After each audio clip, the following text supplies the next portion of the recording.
South Africa West Indies test series নিয়ে একটু কথা বলতে চাই। সেখানে প্রথম ম্যাচটা ড্র হয়েছিল এবং সেকেন্ড ম্যাচটা বোলাররা পুরোপুরি ডমিনেট করছে। প্রথম দিন শেষে সাউথ আফ্রিকা 160 রানে অল আউট হয়ে গিয়েছিল, সেখানে ওয়েস্ট ইন্ডিজ ওই 160 রানের জবাবে 97 রান তুলতে কিন্তু 7টা উইকেট হারিয়ে ফেলেছে। এই স্কোর কার্ডগুলোই আসলে বলে দেয় যে কতটা ডমিনেট করেছে বোলাররা। সাউথ আফ্রিকা 160 রানে অল আউট হয়েছে। ডেন পিট, যিনি 10 নম্বরে ব্যাটিং করতে নেমেছেন, তিনি টপ স্কোরার 38 রান করেছেন। এরপর বেডিংহাম 28 রান করেছেন। নান্দ্রে বার্গার, যিনি 11 নম্বরে ব্যাটিং করতে নেমেছেন, তার third highest 23 run. Shamar Joseph, he has been outstanding, 5 wicket নিয়েছেন। এছাড়া জেডেন সিলস, জেসন হেল্ডারেরও উইকেট আছে। জবাব দিতে নেমে ওয়েস্ট ইন্ডিজ 97 রান তুলতে 7 উইকেট হারিয়েছে। হোল্ডার ক্রিজে আছেন, 33 রান করে অপরাজিত।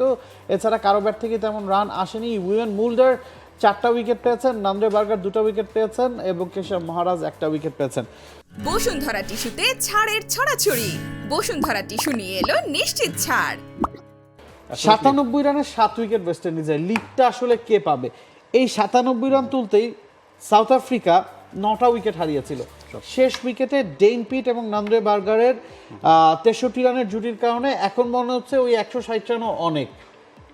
3 উইকেট আছে ওয়েস্ট ইন্ডিজের এখন পর্যন্ত। জেসন হোল্ডার ক্রিজে আছেন, মনে হয় লিড নিতে পারবে West Indies. Difficult to say. আসলে গায়ানার যে উইকেটটা খেলা হচ্ছে প্রভিডেন্সে, সেখানে একেবারেই বোলিং ফ্রেন্ডলি উইকেট এবং পেস বোলাররাই ডমিনেট করছেন। শামার জোসেফ, যাকে আমরা দেখেছিলাম ডেবিউতে, তিনি আসলে চমৎকার খেলেছিলেন। প্রথম সিরিজটাতে অস্ট্রেলিয়াকে হারানোর পেছনে তার বড় কৃতিত্ব ছিল। তারপরে আবার তাকে সেভাবে করে খুঁজে পাওয়া যায়নি। ইংল্যান্ড সিরিজটাতেও তিনি আসলে একরকম ব্যর্থ হয়েছেন। তিনি ফর্মে ফিরেছেন, 5টা উইকেট নিয়েছেন। একটা স্যাটিসফ্যাকশনটা হয়তো ওয়েস্ট ইন্ডিজের একটু বেশি এসে গিয়েছিল, তারা একটু বেশি ওভার কনফিডেন্ট হয়ে গেছিলো, যেটার চিত্রপট ওই সাউথ আফ্রিকার পেসারদেরকেও ক্রেডিট দিতে হবে। তাদেরও বেশ কোয়ালিটি পেসার আছেন, নান্দ্রে বার্গার, রাবাদা এবং উইয়েন মাল্ডার, তাদের মতো পেসার আছেন। কেশব মহারাজ 1টা উইকেট নিয়েছেন। Credit goes to south African bowlers. At the same time waste ইন্ডিজের ব্যাটাররা হয়তো আরেকটু সিরিয়াসনেস তাদের ব্যাটিংয়ের অ্যাপ্রোচে অন্তত দেখাতে পারতেন। বেশ কেয়ারলেস ক্রিকেট আমরা দেখেছি, জেসন হোল্ডার ছাড়া আর কেউ দাঁড়াতেই পারেননি। সেই জায়গায় এই মুহূর্তে আমি মনে করি সাউথ আফ্রিকায় চালকের আসনে আছেন এবং 160 রান থেকে এখনো পর্যন্ত 63 রানে পিছিয়ে আছে ওয়েস্ট ইন্ডিজ। 3টা উইকেট তাদের হাতে আছে, মাত্র একদিনের খেলা হয়েছে। এই খেলাটা আসলে কতটুকু গড়াবে সেটাও একটা বড় প্রশ্ন। তবে যেভাবে পেসাররা প্রথম দিনে সুইং আদায় করে নিয়েছেন বা বাউন্সের কার্যকারিতা দেখিয়েছেন, বোঝাই যাচ্ছে এই ম্যাচটা খুব বেশি হাই স্কোরিং হতে যাচ্ছে না। অল্প রানের লিডও যদি ওয়েস্ট ইন্ডিজ নিতে পারে, সেটা ভাইটাল হতে পারে।